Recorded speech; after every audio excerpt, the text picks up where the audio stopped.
clarity equals confidence. So if we can provide clarity with really clear goals and objectives, legacy is really those micro actions that we do every single day that make a difference. I tell these women, you've been put in this position for a reason. Step into your authority in this position and lead with confidence. And when you do that, your team will follow. And so if we can get clarity and then tune out all that noise, there's some beauty that happens in that space. And the miracle, I think, that happens with very seasoned women, we'll call ourselves seasoned women, is that we don't have to prove ourselves anymore. I don't have to prove myself in any way, shape, or form to anyone. And I have such confidence in my own ability to say, you know what? They used to say, my grandmother's age, older meant wiser. Get over yourself and just offer the apology. Seriously. Don't make it overcomplicated. Get the words out of your mouth and do what you need to do and move on. Here's how I want to start our conversation. I want for the listeners to really get to know you. So I want you to tell us a little bit about yourself and what you do. Perfect. Well, thank you. It's interesting because I have to explain what I do to individuals, I feel like all the time. I'm an organizational psychologist, and people often wonder, what is that and what does she do? I don't organize closets, which I've been asked before. That's a big piece of it. Like, what do you do?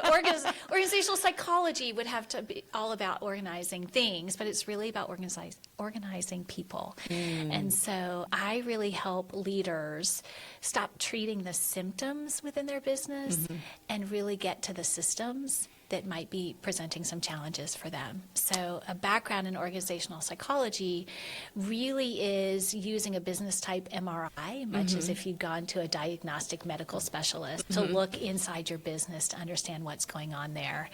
And then really years of experience across various industries helps me see where leaders are misaligned, where they might be having some challenges within their business, and really helping them find some clarity as to what the next best steps would be for them based on their goals and objectives. Okay, so what flipped the switch for that? What made you go, this is what I want to do? You know, one of my very first jobs as a high schooler, believe it or not, was in a local community bank, and that bank was going through a merger and acquisition. And diagnostically, they had looked at the financials, and it made sense on paper, but they weren't really looking at the people. So as a very, very young professional, I heard all the water cooler fodder. And they're all sitting there chattering and wondering, what does this mean for me? What's going to happen to my career, what's going to happen to my income? But in small community banks, their identity is largely tied to the work that they do. And so there was some esteem by being associated with the local bank. And so if they lost that, they were very concerned with how that was going to impact their identity.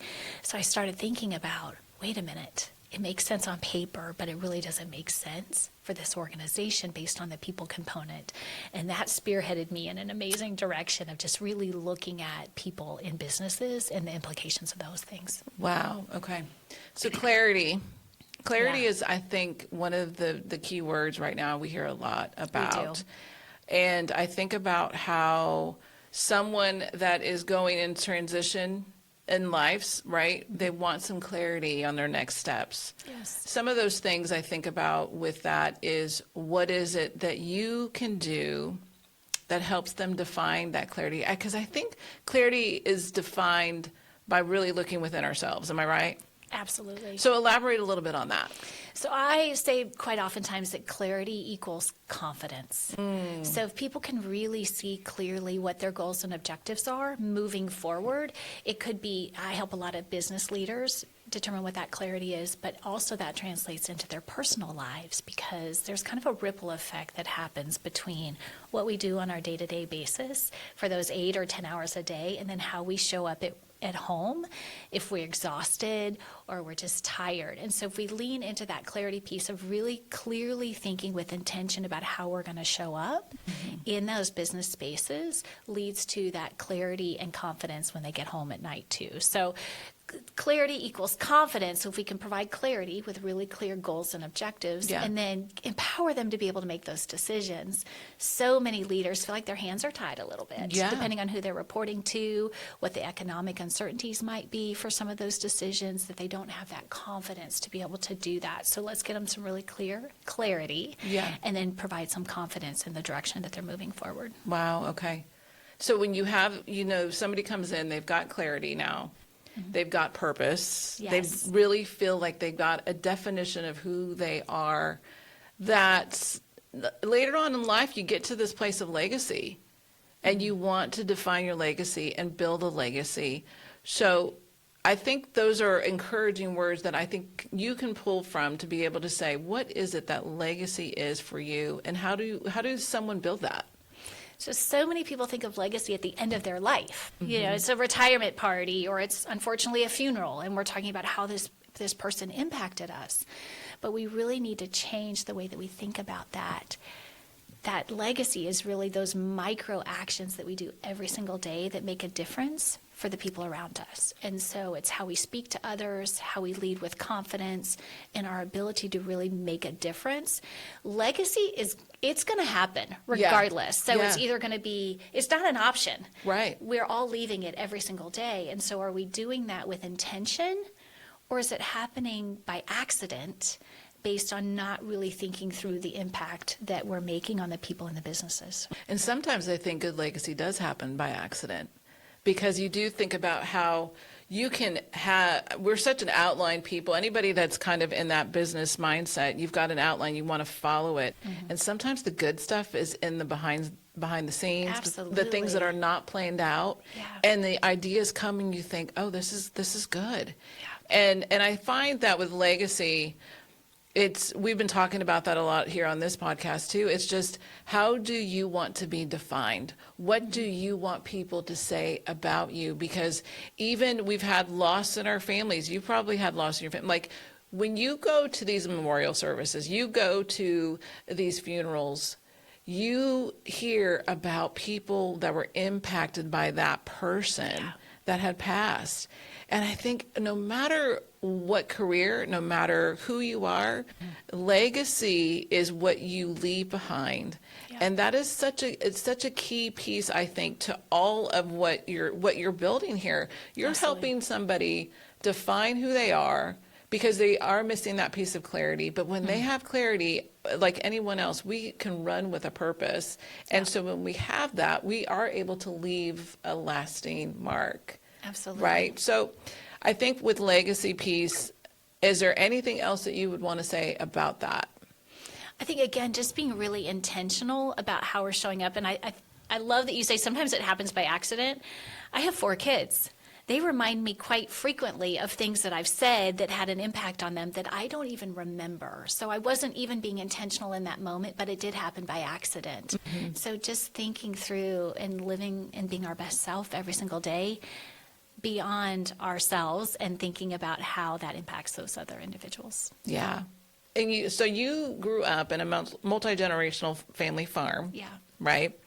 And I think that shaped your view of Absolutely. leadership and legacy. So just tell us a little bit about that upbringing that made that kind of impact. Yeah, very idyllic type of environment of running barefoot in fields and riding horses and just working really, really hard to toil the land. But what was really impactful for me at that time is realizing that the work that we did every single day outlasted the day. And so oftentimes we were planting seeds that we never saw harvested. And it was just amazing to see how that land was there many generations before me, and it's living on beyond me. I haven't been living on that family farm in many, many years. Yeah.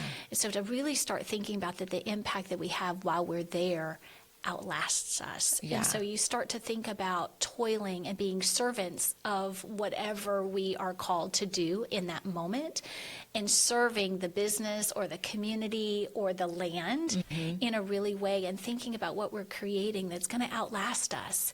What's going to be there in 10 years? What do we want to be there many years after? I just had the amazing experience of my first grandchild being born, and thinking about what kind of legacy do I want to lead for him? Because because what's going to be here and what's going to impact him long beyond my time here with him. I love that. And I'm going to throw you a curveball. I mean, I think with the baby, does it not just change your perspective on everything that you do now? I mean, because I think about how I'm not a grandmother yet, but you think about the opportunities. I remember speaking even to a group of women, a Mother's Day message, of just how much you may not have got it right the first time as a mom, but man, you have an opportunity to make it right the second time around.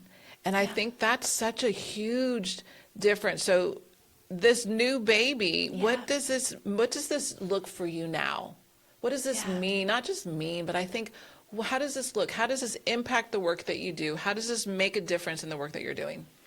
Oh gosh. I think on a personal note, I hold this beautiful little baby and I tell my husband, we had 4 children and I've never experienced this before because I was exhausted and I was worn out and I wasn't sure if I was making the right decisions and I was worried about all the things. Yeah. And to just sit in that peace now with a grandchild and soak in every moment of that precious newborn smell and those sounds is something I've never experienced. So I'm really thinking about how do I do it differently now at this point in my life and what that relationship means. But also the reality when we think about legacy of how quickly our time on this earth goes. Oh.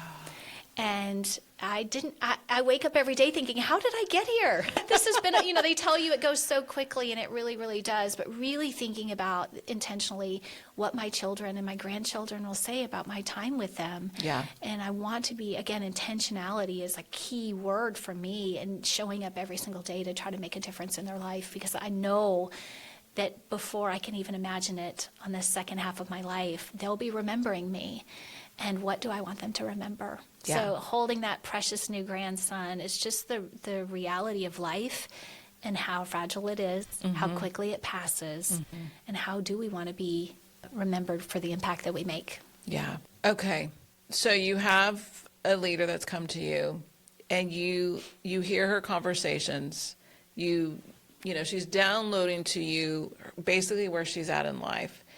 You find that she's misaligned in where she is wanting to go, but you are helping her align her back to where her center is, back to her lane, back to the purpose that no, this is exactly where you need to be. Tell me something like that. Tell me a story that really impacted you where you saw your work being used in that type of scenario. So oftentimes, I think about when I go to the eye doctor and they put those little lenses down in front of you and they'll say 1 or 2, 2 or 3, 3 or 4. And they continue to put those lenses out in front of you till it becomes very, very clear.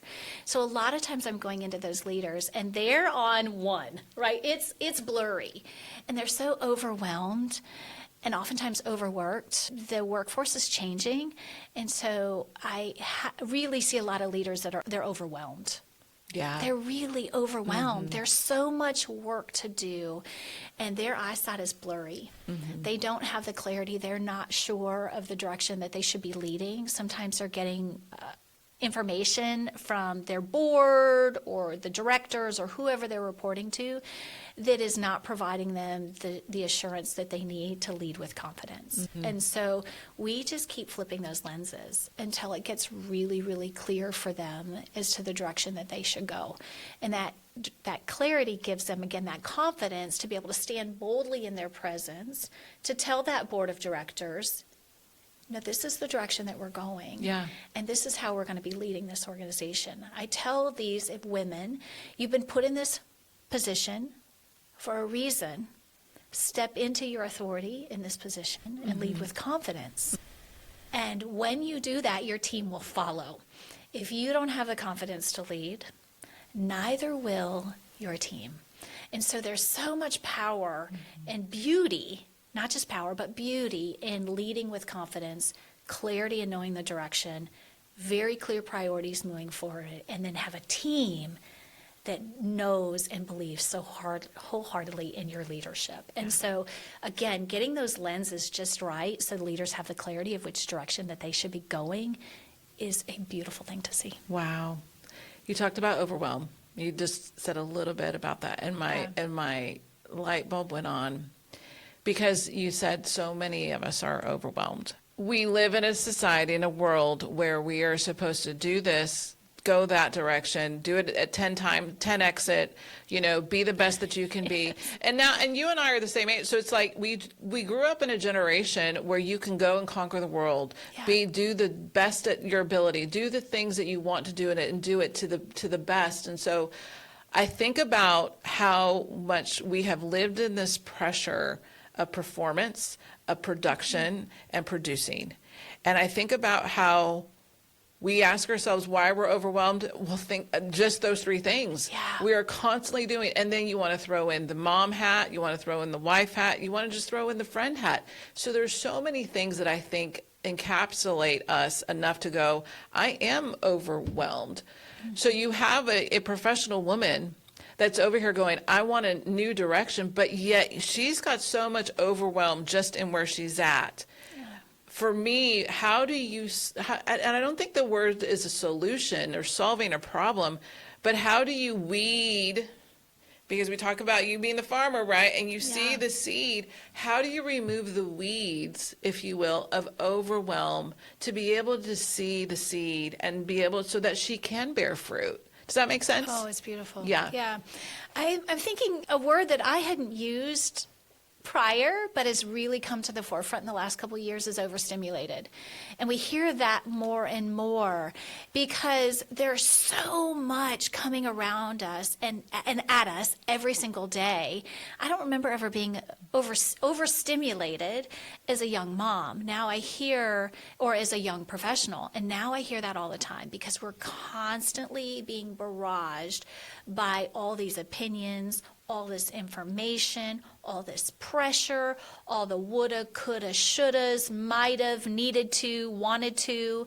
And how do we break free and see what we really want to accomplish in the next year or a couple of years? Because every time we think we've got a little clarity, we're moving in this direction, either a voice or something tells us, but did you consider this? Or you should have done that. Or there's other information that is causing conflict. And so that conflict inhibits our confidence in our decisions and our abilities to do that. And so I'm experiencing this with my daughter as a new mom. And I was, gosh, we didn't have all this information at our fingertips back then. I think as leaders, we didn't have all this information at our fingertips back then. And I tell her, just stay in your lane. You know what's best for you. Stop listening to all of that chat. There's so much noise in the world. And so if we can get clarity and then tune out all that noise, there's some beauty that happens in that space. Yeah, that's so good. How do you help leaders stay clear at work? How do you help them stay clear at work without sacrificing home? Especially, you've, like we talked about, these young moms, these young professionals that are really trying to do it all. And we've all been there, right? We've got the degree, we've got the master, we've got the position, and we sacrifice our positions of being a mom to be able to work and keep what's the word I want to say, but keep the career in focus, always be the next person in line for promotion, right? We risk those things when we decide to be a stay-at-home mom. And those are, and I mean, kudos, because if that's you, I mean, I really do praise you, because I've done those moments too, and I've made those sacrifices either direction. They're both sacrifices. Either you're sacrificing your career or you're sacrificing your home, if you will. So speak to that if you can. Oh gosh, it's a ripple effect. I think there's a ripple between our professional and our personal lives. It's almost the old nurture versus nature debate way back that says which is more important and which has a stronger impact on us. And I think there's a strong ripple between the two that we can't separate them. If you have a really amazing day at the office, guess what? You probably have a nice day when you get home. And if you have a really bad day at the office, you're probably going to have a more challenging day when you get home. So what's really important, I think, particularly for women, is recognizing what is most important for them right now in this season of their life. And there were seasons of my life where my children were my utmost priority. And they always have been, let's just be clear. Right. But there are also other seasons of my life, even more so now that my kids are grown, where I'm focusing more entirely on my career. And so I've been able to go through some beautiful seasons in my life, and having recognized that kind of ripple and owning it and being okay with it. What was okay for you at one season of your life might be very different than what was okay for me in one season of my life. And it's okay to be me. Yeah. It's okay to say, you know what, right now my family is the most important. And I've always said I can get a lot of things wrong in this life, but my children they're not one of them. Yeah. And so if at any point in time, I'm going to pick them. Yeah. And I've even had some bosses where I've had to say, I'm sorry that this deck, this meeting is so important to you right now, but I don't care. I'm going home because I've got a sick child. Did that cost me an opportunity? Perhaps. Did they maybe think twice about promoting me next time? Perhaps. But you can't let those decisions gatekeep your ability to create the legacy that you want for yourself. And so having the confidence to know, you know what? It's okay. Yeah. Yeah. It's okay, because my eye is on what my priorities are. And if your priority is advancing your career right now, understand that there's consequences associated with that. And if your priority right now are your children, understand that there might be some consequences associated with that too. And that's empowering you for whatever decision you want to make. Yeah, and you're so right, because it's empowering you. It's not restraining you. It's not limiting you. No. It's not pushing you to the side. No. It goes back to everything happens for a reason, and we go through seasons. You're probably with me too. I'm so grateful that when I parented, there was no social media. Oh gosh. And trying to be a professional woman with a career and raising kids, I can't imagine the pressure to always continue to be at the level that they want us to believe that we're supposed to be at. Yeah. And so it's easy to get into our mind of, I'm not good enough, I'm not capable, and therefore they feel like they are falling short on leaving their legacy. How do they make an impact? Or you can get into this mindset of, I'll wait till I get older to worry about that.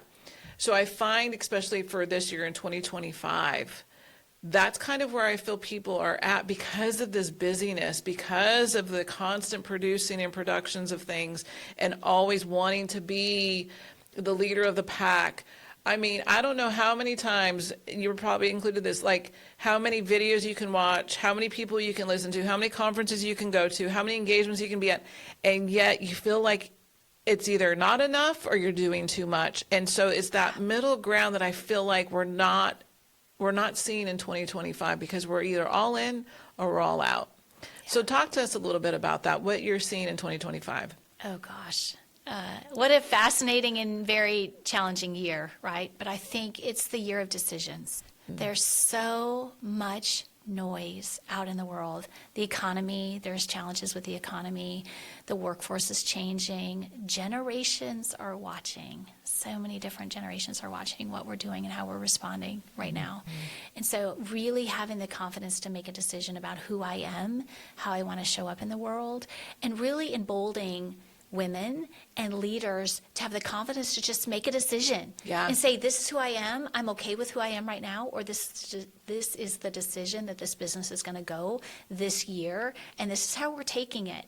And oh, by the way, I'm going to tune out all that noise around me, and we're going to put the blinders on. What do we do when horses run a race? Yeah. The farm girl analogy is going to come out of me. Like, what do? We put blinders on them, right, so that they can run really clearly towards that finish line and focus on their lane, their race, and winning that race. And so I think in 2025, we need to put our blinders on. Yeah. We need to tune out all that noise and really focus on what it is that we're attempting to accomplish right now. And right now, it might be the season of your family. It might be the season of your career. It might be the season of trying to figure it all out and balancing, but giving us the grace to put our blinders on and knowing the lane that I'm in is where exactly I'm supposed to be, and that's okay. Okay, so I want to throw you, I don't want to say a curveball. Okay. But I do want to ask you this question, and really give you a scenario of where you can give us your work right here, right in front of us. Okay? So I'm 52. Okay. And you feel kind of like, what do I still have to give?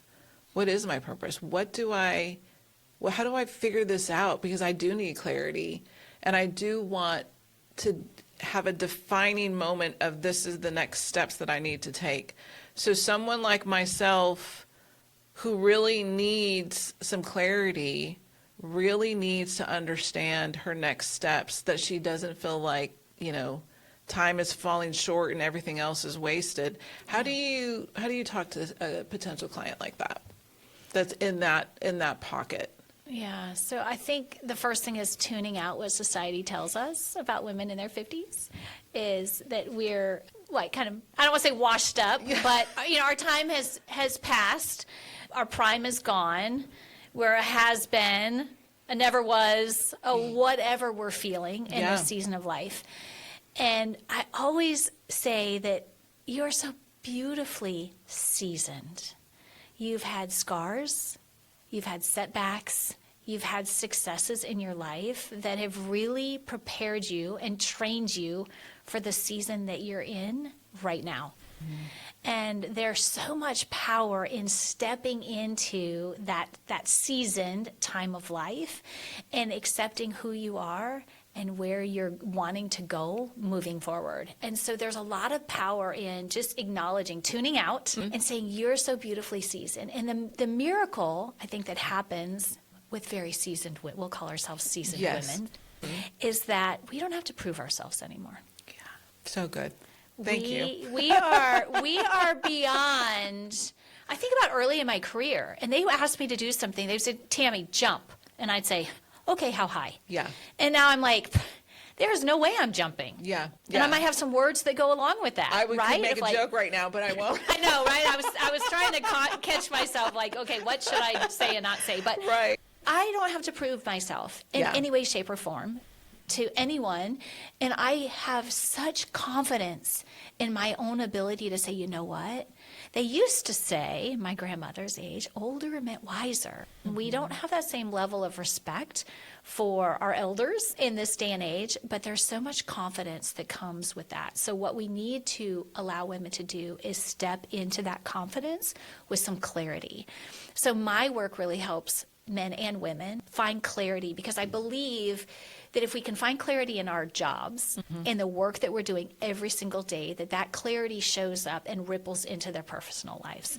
So if they come in and they're really empowered, they feel confident at work, they come home and are not only just great and amazing leaders, that's part of my job, is helping elevate them as leaders, but ultimately what I feel really called to do is help them be better people within their communities. Because if they have more clarity at work, that ripples into more clarity at home, and they become more engaged and energized at the end of the day with their partners, their as parents, as friends.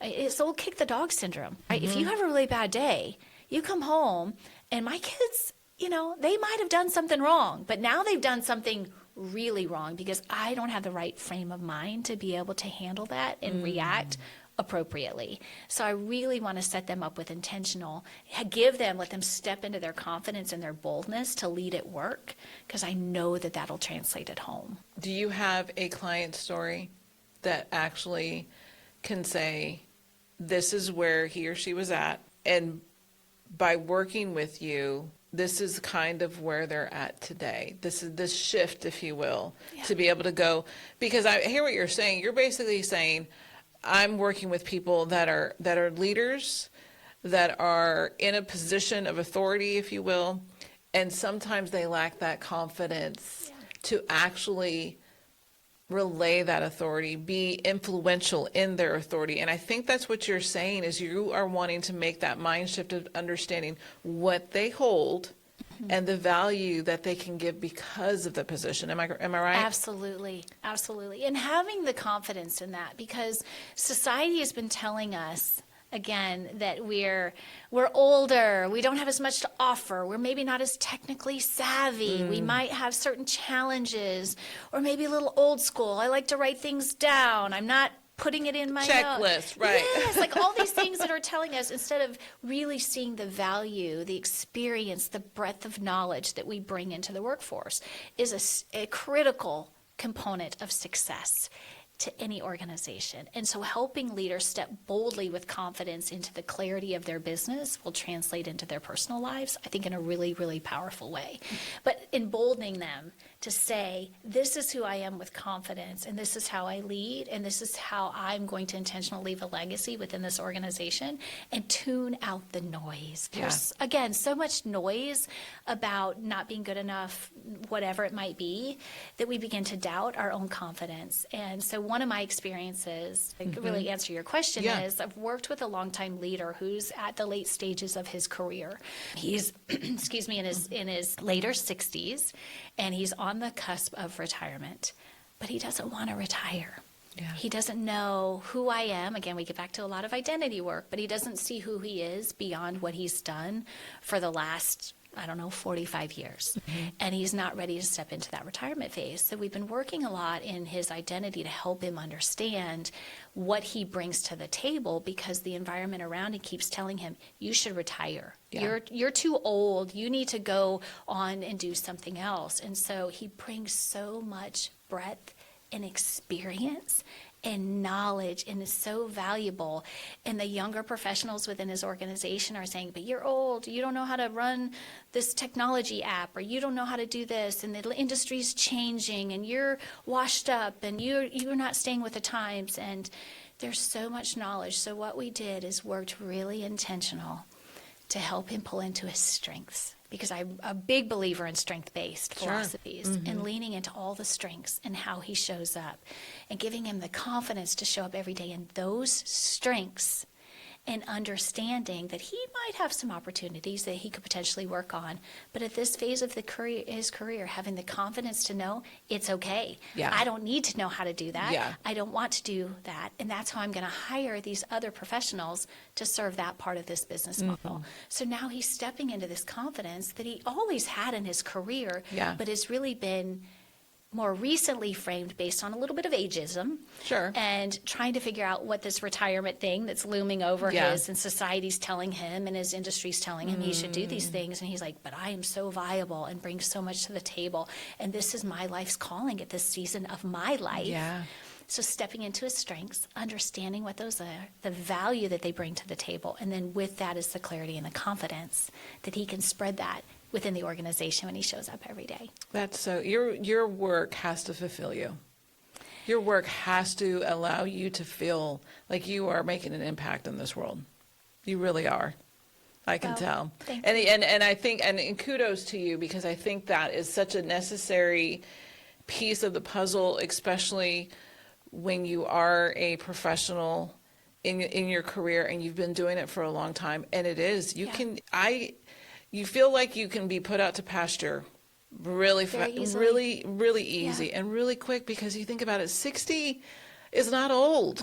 You are living, now we are living past 80, 85. And so you want to still contribute in this life. And obviously everybody seems to be answering, well, just go be a coach and go, know, No. Right? But there's a lot of people that should not be coaches, let's just say. So, but taking this knowledge and wisdom that you have, but yet you're like, I love my work. I love my position. I love what I do. And it's making an impact. And but again, 60 is just not old. It is not. It is not old. And so I look at it as, if you're in a place where you are in a career that you're like in this pivot. Do I make this pivot of what do I do next? Because everybody's telling me I should retire. Everybody tells me that I should just go ahead and hang up the reins and just call it done. And you go, wait, I didn't plan for my life to go like this. I need to figure out what my legacy is going to look like, because we've been busting our butt, right, for all these years. We haven't been really thinking about legacy, if you will, until we get to a place of 55, 60. But now we're supposed to have thought about that and then retire it. So there's just this massive, I think, confusion that's going on. And I think what you're doing is you're bringing this beautiful piece of saying, let's just calm down. Let's refocus, see what we're aiming for, what we want to accomplish, and then let's reverse engineer that. Absolutely. And so I think that's some beautiful work, Tammy. Thank you. Yeah. I appreciate that so much. I think we're all called to a purpose in a season of our life. So helping people understand what their purpose is right now, and it's going to change based on the seasons that we're in, and then really getting some clear, again, putting those blinders on in relationship to that purpose. Yeah. So and good. Focusing. Okay. Kind of at the end of the segment. Okay. So I gave you some heads up questions, if you will, some fill in the blanks. Okay. So what I want you to do is finish this sentence. Leadership is... Courage. The courage to serve others, show up with intention, and really make some bold decisions for not only your own life, but the people you serve. So good.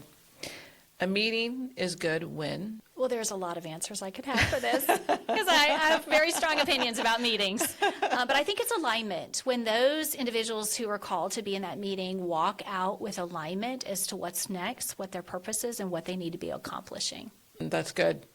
Okay, boundaries. And boundaries, I know again, you know, you hear we even had talked about this on the podcast too, is boundaries. And I have a millennial that's a co-host with me, right? And I was telling her, I said, I don't know, but it's our age takes that offensive because we feel like, you know what I mean? Because we're like, you're putting a boundary up. What? Like, what? Like, Yeah. then we become offended because we're like, we're hurt, we're upset, we're just, so. Yeah. And so that's not the point of the answer that I'm looking for, but I wrestle with that word all the time I do too. because I have a new grandson. I'm like, boundaries? What are you talking about? yes, that's what I'm just like, oh my gosh, we want to have a, like, and sidebar, there's so much of where I see my friends that have grandkids too, and they're like, oh yeah, no, you have to come to our house, and then you have to leave by X amount, you know, they have a bedtime at 4 p.m. You're like, oh my gosh. So boundaries are what? Well, I've got a new grandson, so I look at boundaries a little bit differently. But typically, I would look at boundaries, I say as love.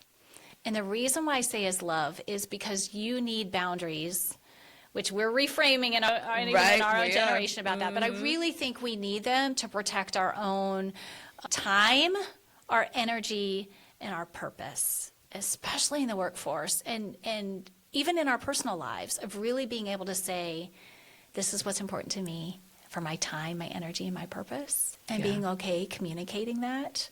Yeah. Which I didn't always do in the past, being able to set those boundaries for myself. And so I think that's important. Well, you've made a word change for me because I didn't look at it like that. Boundaries is love. And so I'm going to love more and understand more. And you're right. So no, I appreciate that answer. Okay. The bravest thing I did this year was... Oh gosh, this is kind of a tricky question for me. 2025 has been an interesting year for the whole world, but for me particularly. And I have stood in the middle of uncertainty, and I have chosen to rise above that with confidence and clarity, and not shrink in the space like I might have done before. But I've got the confidence to do that, and really leading with integrity, and knowing at the end of the day, no matter what challenges I've faced, my character is going to outlast any circumstance that I'm placed in. And so I try to be really considerate of that, especially this year. Yeah. Character is huge. I think character is one of the biggest pieces that a lot of our society is missing, and they're finding again. And I believe in our country. I believe in the people. I believe in our faith. I believe in those things that we can find the good in people again, as long as we are the ones that we're looking for too, that are good. Yeah. So making those changes is huge. Okay. Another piece is this or that. And because you are in that organizational psychology piece, I love these questions, but okay. Calm or charisma? Always calm. Always calm. Always calm. Charisma, flashy, showy, doesn't always have the depth behind it that I need it to have. So if you can show up calm, cool, and collected in the eye of a storm, it'll take you a long way. So good.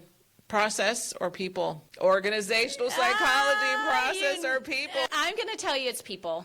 Yeah. 100%. You can put a million processes in place, but how you show up for your people at the end of the day and for your family at the end of the day will make all the difference. Yeah. Yeah. Okay. Weekly wins or quarterly themes? This is a tricky one for me because I help leaders with both. And so I'm all about what I call quick wins. So those would be those weekly wins, but we have to know where we're going. So quarterly themes, and really, again, are we winning the race? And what are those blinders that we're putting on to win that race? We've got to have some quarterly themes to get us beyond those quick little wins. Yeah, so good. Okay, and for leaders, I know you're going to love this one. Early apology or perfect explanation. Get over yourself and just offer the apology. Seriously. Yeah. Don't make it overcomplicated. Get the words out of your mouth and do what you need to do and move on. Let me take this last bit here and give you the floor to basically say anything to that listener that is going to use not just your organizational psychology background, if you will, but your heart. Here, let us listen to your heart. Oh gosh, what is it saying today? I think step boldly in who you are and have the confidence to make the difficult decisions on a day-to-day basis and then move forward. So good. We operate in fear. We operate with the scarcity mentality. We're so afraid of judgment, misstepping, making the wrong decision. Make the decision, lead confidently, lead boldly, with clarity moving forward. And there's so much peace in that, in knowing the direction that you're moving. Oh yeah, yeah. And you give me that peace, if you will, and you give me that calmness, and you help me to understand that even though you may not have a defining moment in the sense of clarity, and you may not have that purpose in place, but there's still room to make that happen. We can pull out some weeds. Yeah. We can remove the dust. We can take you up again and just find you who you are again. So again, I completely honor your work because I think it is such a huge piece of the puzzle that we need in the business industry and just life in general too. But to be able to understand that you've got so much of value when you speak to these clients and really be able to see the value that they can add and benefit and encourage them in a way that says, no, you can't listen to everything else and everything around you, but that you can see the good in the people. So I applaud you for that. So thank you. Okay, where do people find you? A couple of different places. My website is thefitzpatrickcollective.com, or you can find me on any of the socials or LinkedIn at Tammy Fitzpatrick, PhD.